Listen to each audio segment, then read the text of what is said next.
नाशिकचा हर्षवर्धन सदगीर दुसऱ्यांदा महाराष्ट्र केसरी झाला, पण तो आता मॅचची कुस्ती लढणार नाहीये. ऐकून धक्का बसला असेल.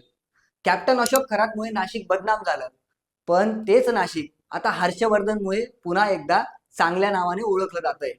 पण हर्षवर्धनने कुस्ती न लढण्याचा निर्णय घेतलाय, कारण हर्षवर्धनने त्या मागे अनेक धक्कादायक खुलासे केले. दुसऱ्यांदा महाराष्ट्र केसरीचा किताब पटकावल्यानंतर हर्षवर्धन सदगीरने मीडियाशी बोलताना अनेक खुलासे केलेत. हर्षवर्धन म्हणाला की मी ज्यावेळी पहिल्यांदा महाराष्ट्र केसरी जिंकलो त्यावेळी मला एका शासकीय नोकरीची गरज होती.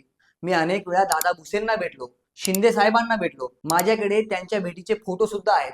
पण मला डावलण्यात आलं, मला संपल्यात जमा केलं गेलं. पण मी पुन्हा उभा राहिलो आणि पुन्हा ही स्पर्धा जिंकलो. हर्षवर्धन सदगीरला एका नोकरीची गरज असताना त्याला इथल्या सरकारने नोकरी दिली नाही, ही गोष्ट इथल्या व्यवस्थेची उदासीनता दर्शवते. महाराष्ट्रात राहणाऱ्या आणि महाराष्ट्राचं नाव उंचावणाऱ्या खेळाडूंना इथलं सरकार कशा प्रकारची वागणूक देते याची प्रचिती या हर्षवर्धन सदगीरच्या प्रकरणातून आली आहे. बाकी हर्षवर्धन सदगीर महाराष्ट्र केसरी झाला, त्याला शुभेच्छा. पण त्यानं यापुढे मॅटवरची कुस्ती लढायला नकार दिलाय.